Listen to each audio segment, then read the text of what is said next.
क्या आपको पता है बिल्लियां अंधेरे में देख सकती है, लेकिन क्या वो आपकी आत्मा भी देख सकती है? ये कहानी है एक ऐसे बिल्ली की जो रात के अंधेरे में इंसानों की आत्माएं चुरा लेती है। गांव के लोग एक एक करके बीमार पड़ रहे हैं, कुछ अपनी याददाश्त खो रहे हैं और कुछ तो ऐसे गायब हो रहे हैं जैसे वो कभी थे ही नहीं। और ये सब शुरू हुआ उस दिन से जब गांव में आई एक प्रेत बिलारी। उत्तराखंड के पहाड़ों में बसा था छोटा सा गांव धनकोट, जहां जिंदगी शांत और सादगी भरी थी। लेकिन एक दिन गांव के बुजुर्गों ने देखा एक अजीब सी दिखने वाली बिल्ली जो रोज रात को कब्रिस्तान के पास बैठकर चांद को घूरती थी। बुजुर्गों ने कहा कि बेटा, ये कोई आम बिल्ली नहीं है, ये प्रेत बिलारी है। अगर ये तुम्हें घूर ले तो तुम्हारी आत्मा भी उसकी हो जाएगी। लेकिन युवाओं ने इसे अंधविश्वास समझकर नज़रअंदाज कर दिया, जब तक कि पहली घटना नहीं घटी। रवि गांव का एक जोशीला नौजवान रात को दुकान से लौट रहा था। तभी उसने देखा पुराने कुएं के पास एक अजीब सी दिखने वाली बिल्ली, उसकी आंखें चमक रही थी जैसे दो जलते अंगारे हो। रवि ने मजाक में उसकी ओर पत्थर फेंका और अगले ही पल बिल्ली गायब हो गई। फिर अगली सुबह रवि की मां चीखती हुई आई, बोली मेरा बेटा पागल हो गया है। रवि अपने घर में खोया खोया घूम रहा था। उसकी आंखों में कोई चमक नहीं थी। वो बस एक ही बात दोहरा रहा था, वो आएगी, वो मुझे ले जाएगी। डॉक्टरों ने कहा ये कोई मानसिक बीमारी है, जल्दी ठीक हो जाएगा।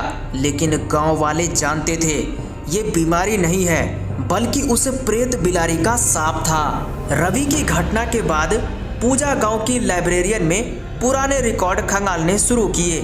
तभी उसे एक जर्जर डायरी मिली जो 1957 में लिखी गई थी।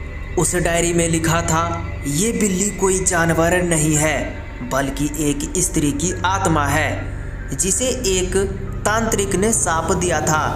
वो हर पूर्णमासी की एक आत्मा लेती है ताकि खुद फिर से इंसान बन सके। फिर उसी रात पूजा ने देखा उसकी खिड़की के बाहर वही बिल्ली बैठी थी और उसकी आंखों में इंसानी हाव भाव था।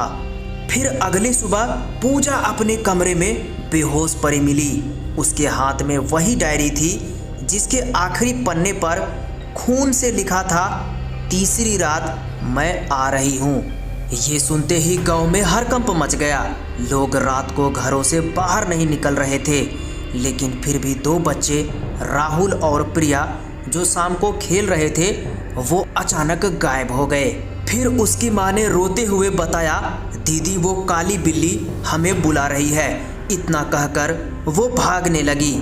उसके बाद गांव वाले ने उन दोनों बच्चों को पूरी रात ढूंढा, लेकिन उन्हें कहीं नहीं मिला। फिर अगली सुबह जब वो लौटे तो कब्रिस्तान के पास बच्चों के जूते पड़े थे और उन पर प्रेत बिलारी के पंजों के निशान थे। उसके बाद गांव का हर बच्चा डर से रोने लगा और मन में सोचने लगा, वो आएगी और हमें ले जाएगी। ये सब हो रहे घटना के बाद बाबा कल्याण गांव के तांत्रिक ने चेतावनी दी, आज रात वो अपना तीसरा शिकार लेगी और अगर हम उसे नहीं रोक पाए तो पूरा गांव उसका गुलाम बन जाएगा। रात को बाबा कल्याण और कुछ हिम्मती लोग मंदिर में इकट्ठे हुए। उन्होंने एक यंत्र बनाया और मंत्र पढ़ना शुरू किया। फिर तभी हवा तेज हो गई, दिए बुझ गए और एक गूंजती हुई आवाज सुनाई दी। फिर तभी प्रेत बिलारी अचानक आ रही थी और गायब हो रही थी। लेकिन बाबा ने आखिरी मंत्र पढ़ा और प्रेत बिलारी अजीब सी रोशनी के साथ बाहर आई। उसके बाद प्रेत बिलारी अपने मुंह से आग फेंकने लगी। उसके बाद चारों तरफ काले धुएं छा गए। फिर जब वो वहां से गायब हुई तो वहां पर सिर्फ राख का ढेर था और उसमें एक सोने की चेन निकली जिस पर नाम लिखा था कमला देवी। उसके बाद सबने देखा कि प्रेत बिलारी वहां से गायब हो गई। सभी लोगों को लगने लगा वो प्रेत बिलारी चली गई है। फिर गांव में खुशहाली लौट आई। रवि और पूजा ठीक हो गए, बच्चे मिल गए।